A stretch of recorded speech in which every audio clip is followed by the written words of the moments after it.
24 Juni 2024 akan menjadi penanda babak baru bagi kasus pembunuhan Vina dan Eki terkait status tersangka Peggy Setiawan yang akan menjalani pra-peradilan. Kuasa hukum Peggy menyebut telah mengumpulkan seluruh bukti dan saksi yang akan menguatkan Peggy Setiawan bukanlah pelaku pembunuhan Vina dan Eki.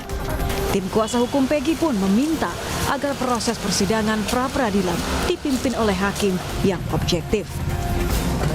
Persiapannya kita mempersiapkan juru bicara untuk nanti pra-peradilan, itu siapa yang akan berbicara pada saat sidang pra-peradilan, kemudian juga bukti-bukti surat juga kita sudah siapkan, sudah dileges, kemudian juga saksi-saksi juga siapa aja yang harus dihadirkan untuk menyatakan secara formil bahwa Peggy Setiawan tidak sah ditetapkan sebagai tersangka dan juga saksi-saksi ahli pidana mungkin sudah. Menghadapi pra-peradilan, Polda Jawa Barat menyebut juga menyiapkan tim untuk menghadapi gugatan pra-peradilan dari kuasa hukum Peggy yang sidangnya dijadwalkan mulai 24 Juni mendatang. Selain itu, Kabid Humas Polda Jabar memastikan akan merampungkan berkas perkara kasus pembunuhan Vina dan Eki ke Kejaksaan Tinggi Jawa Barat pada pekan depan. Penyidik sedang mempersiapkan untuk penyerahan berkas perkara ke jaksa penuntut umum.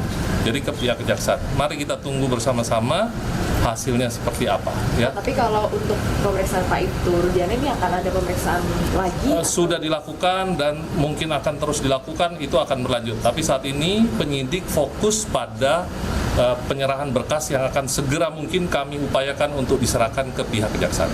Itu ya. Saat ini penyidik di Treskrimum masih memeriksa sejumlah saksi dan tersangka Peggy. Untuk melengkapi penyidikan, polisi juga telah melakukan tes psikologi forensik terhadap Peggy Setiawan dan menjadikan akun Facebook Peggy sebagai alat bukti. Ya, baik penyidik maupun kuasa hukum akan adu bukti sebagai landasan penetapan status Peggy Setiawan sekaligus memperjelas kasus pembunuhan Vina yang kian jadi sorotan publik. Tim Liputan Kompas TV.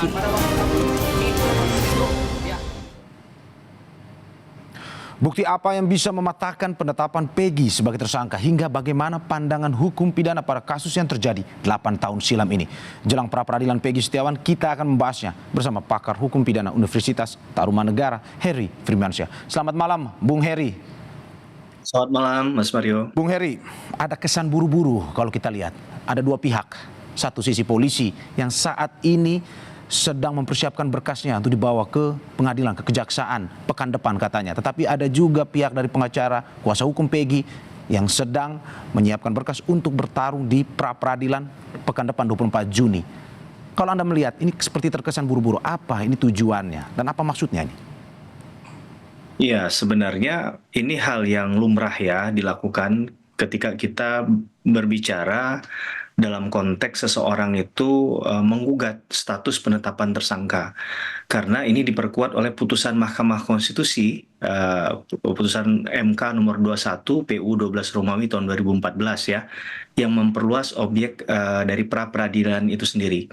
Konteks pra-peradilan ini kan adalah menguji sebagai batu uji dalam konteks secara horizontal. Tindakan dari aparat penegak hukum itu sudah benar atau tidak. Kalau kita mau katakan ini adalah uji formalitas. Nah, apakah kemudian nanti ini diikuti dengan bahwa penetapan tersangkanya dicabut secara keseluruhan, kita harus memaknai juga untuk melihat putusannya nanti. Jadi kita memang tidak bisa secara terburu-buru mengatakan bahwa putusan pra-peradilan ini akan menghasilkan hal yang baik bagi yang bersangkutan, tentunya Peggy, karena putusan para peradilan itu bisa dua bentuknya, apakah kemudian ditolak pra peradilannya atau permohonan yang pengajuan pra peradilannya diterima. Nah, kalau diterima berarti sesuai dengan harapan yang diajukan oleh teman-teman kuasa hukum kan.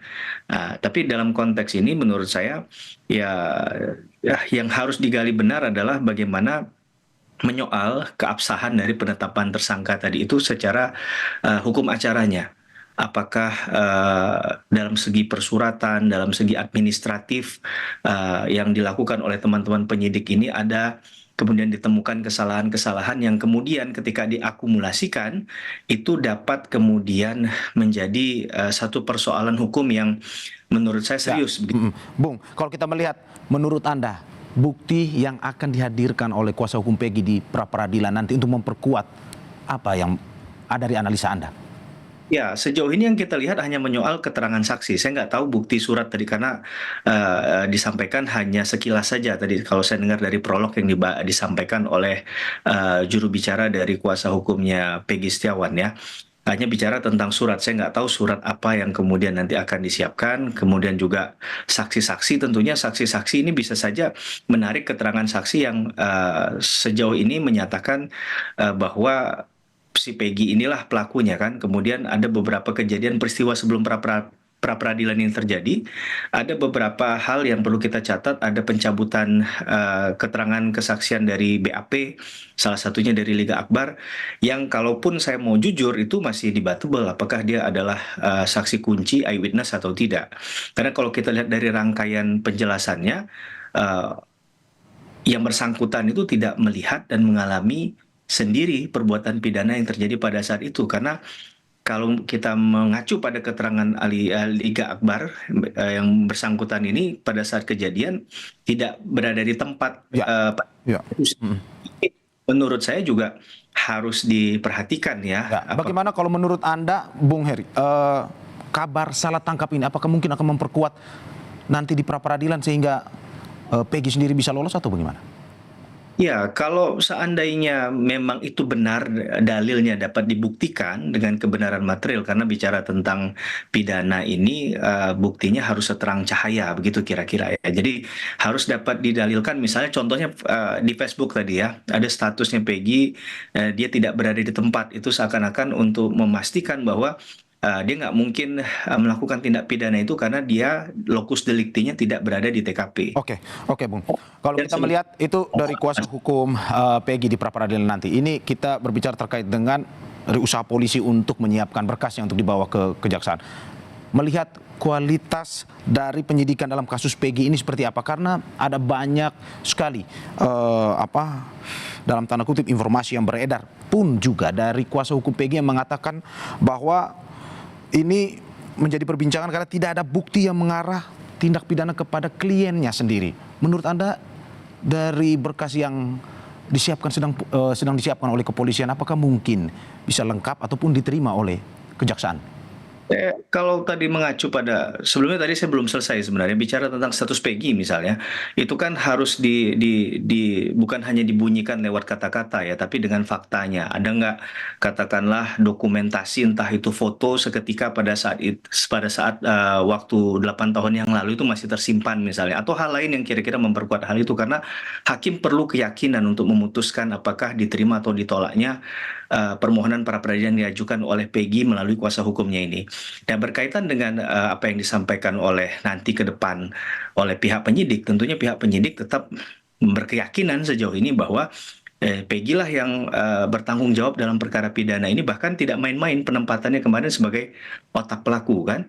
Nah, cuman bagaimana dalam konteks dia sebagai otak dari kejahatan ini, dari pelaku kejahatan ini yang perlu kemudian disampaikan juga oleh penyidik lewat mekanisme lidiknya, mekanisme penyidikan yang sudah dilakukan, apakah kemarin sudah dilakukan gelar perkara, bagaimana kemudian kondisi yang terjadi pada saat gelar perkara dilakukan. Kan ini juga perlu untuk diurai, diungkap ya, karena memang kadang ketika penyidikan itu dilakukan oleh penyidik tanpa sadar, mereka membuat dinding yang kokoh begitu, yang hanya terisi oleh mereka, seakan-akan ini tidak bisa kemudian terinfokan ke pihak luar, terutama bagi pihak yang berperkara atau dikenai tindakan hukum tadi. Oke. Bung, ini terkait dengan ini pra-peradilan ini, apakah ini akan mulai pada tanggal 24 Juni nanti, tetapi berkas dari polisi untuk kejaksaan pekan depan kabarnya akan segera selesai. Kalau misalkan pada akhirnya pra-peradilan sidang sedang berjalan tetapi berkasnya sudah lengkap, apakah mungkin akan menggugurkan sidang pra-peradilan tersebut atau bagaimana? Singkat saja. Nah, ini memang dalam konteks tadi, kalau ada anggapan begini, bahwa ketika perkara ini dianggap lengkap kemudian dikirim ke kejaksaan dan kejaksaan sudah menyatakan P21, maka gugurlah pra-peradilan yang sedang berjalan.